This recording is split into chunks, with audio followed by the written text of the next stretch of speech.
everybody, this is the Wikstrand. So it was so refreshing watching this movie as compared to the horrendous monstrosity that was Space Jam Legacy that came out a few years ago. One of the most unnecessary and, in my opinion, unwanted sequels of all time, but we'll get to that in a second. There was just so much stuff that was not in this movie that was in Legacy. For instance, the amount of screen time that Michael Jordan's children did not have in this movie as compared to LeBron James' children from Legacy. We also had, the acting of Michael Jordan as compared to the amount of talent that LeBron James did not have in his movie. LeBron James actively made Michael Jordan look like Morgan Freeman as in comparison's sake. And we also had, not the horrendous monstrosity that was the 3D renditions of the Looney Tunes characters. That looked absolutely horrendously awful. And we also did not have the rating of all of Warner Brothers IPs that they did for Legacy. On the flip side, one thing we did have, which we did not have in Legacy, was the sexualization of Lola Bunny, even though it didn't give her any more personality or whatever. By the way, that sort of reminds me, didn't Lola Bunny used to have some kind of a stripper entrance kind of a thing when she enters the arena for the big game with the silhouette and, people bonking themselves in the head with mallets and, things like that? Because apparently there is a weird fetish that people have regarding these humanoid, characters such as Judy Hobbs from Zootopia, whatever this thing is from Sonic the Hedgehog, and Lola Bunny. People got legit mad that she lost her breasts for this thing. What the hell is wrong with you people? What's up with this? I mean, bangable cartoon characters, in my opinion, look like this, and this, and this, and this. Not this! You need help, people. You need help. Anyway, does this movie have anything else to offer besides bunny boobies? That's what we're gonna find out in this movie. This is the original Space Jam.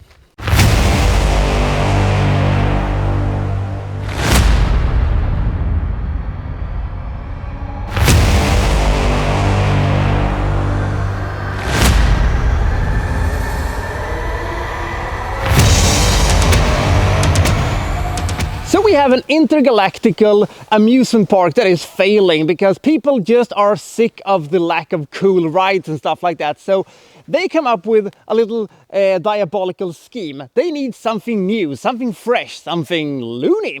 So their idea is to kidnap the Looney Tunes and make them, an attraction that people is gonna, want to come and see.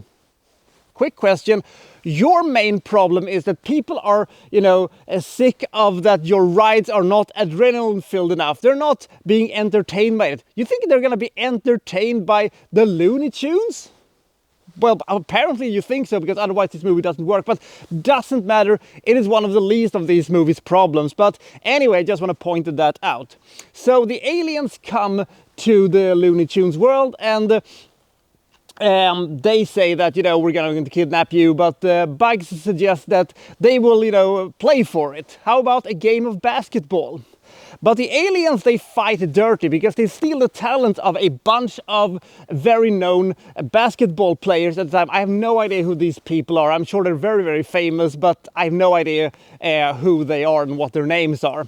So they fight dirty, so they need help. They need somebody who can coach them and somebody who can bring these gigantic monsters down. By the way, I do like the way how they are being presented when, they get their powers. They're, appearing to be, high as buildings.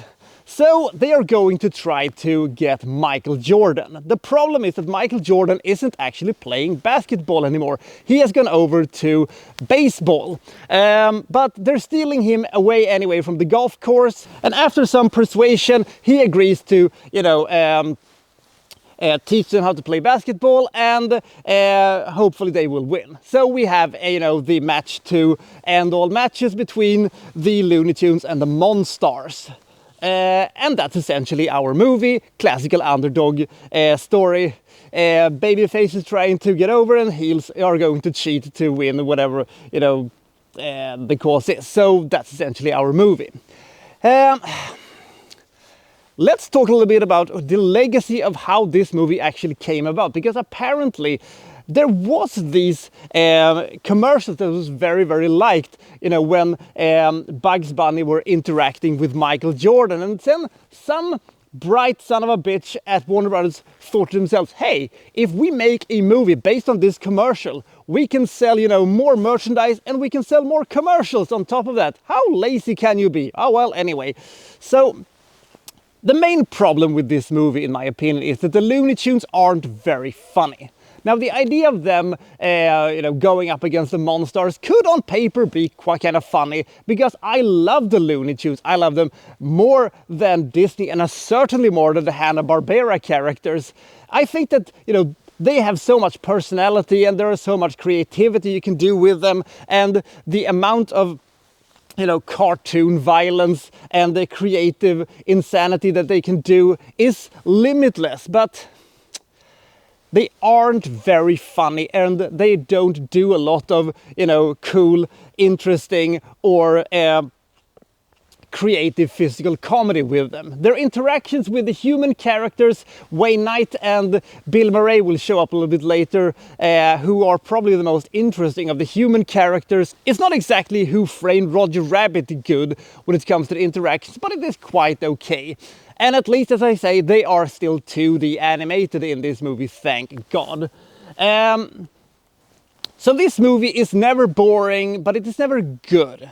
Things are happening all the time, but there is nothing really that feels urgent, and we're not really getting immersed into this thing because we kind of know where we're going, and it's predictable, and they're not giving us enough things to really entertain us. And Michael Jordan, how do I say this? He can at least play himself, and, you know, he has a presence to him, and he is, you know, a charismatic person, and he is probably one of the most famous athletes of all times. So at least you have, you know, a name recognition thing here. But as I said, the Looney Tunes aren't very funny, they aren't very entertaining, and the limitless amount of stuff you could do with them, it's just not there. And my personal favorite of the entirety of the Looney Tunes cast, Marvin the Martian, is relegated to be the umpire. Why? He is Marvin the Martian. Why isn't he being, you know, the traitor who lets, you know, the aliens into this thing? This is an alien invasion that he wants to succeed. He wants to screw over Bugs Bunny, and this is, you know, the golden opportunity for him. He will work with the Monstars. He's, you know, the inside man. This thing writes itself. Is it just me who sees this? Okay. And they also introduced a new character in this movie, which was Lola Bunny, of course. And the fact is that she doesn't really have any character at all. Her only character is that she does not like being called doll, which essentially makes her into Pamela Anderson from Barbed Wire. Don't call me babe. But can you call her slut? That is the thing that we will never find out. By the way, does anybody remember that she actually had a cartoon made about her? Who remembers Stripperella? Hands up. Anyway, so Space Jam is a totally serviceable, sort of animated sort of comedy that, you know, has a bunch of gags that do work, but most of the time these references that they made, it doesn't quite, you know, land, and some of them makes absolutely no sense whatsoever. So it is not really a movie I would recommend you to see. If I would recommend anything to see when it comes to theatrical releases from Warner Brothers featuring the Looney Tunes, Looney Tunes Back in Action is, in my opinion, an extremely underrated movie that has both meta, in, and regular jokes featuring the Looney Tunes, and a lot of creativity, a lot more interesting human characters, even though that, you know, Brendan Fraser may not be the most fun, charismatic, or interesting guy of all time, but at least he was better than Michael Jordan. As I said, Space Jam Legacy. I don't know why anybody wanted to see that, but apparently if something is old enough, isn't a total shitbox, and features, you know, famous people and the known IPs, they will eventually make some kind of a, you know, messed up, fucked up sequel to the whole thing. But I was never really on board with this thing. Not even when, you know, it came out. I was sort of, it's fine. They had a couple of, you know, decent comedy segments and a joke or two. Well, it did land, but as I said, most of these things is just a bit lukewarm and feels very pedestrian, and it just feels like this is something that they had to do. This was an obligation rather than, you know, somebody's passion project. So it's not bad, but it's not good either. But compared to Space Jam Legacy, this is way, way, way, way better. But it is just something that happens and then you move on with your life. But I still don't understand how they could make the Looney Tunes look this bland and kind of boring. It's a mystery. Space Jam gets 39 points.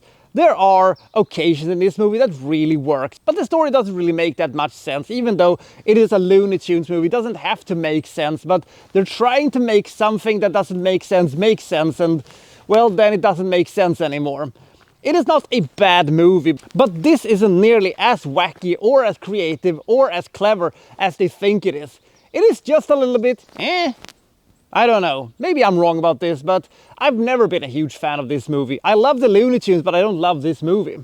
So which one is your favorite Looney Tunes? Comment below and I'll see you next time from, well, so-and-so reviewing, well, such and such. Thank you for watching. Thank you very much.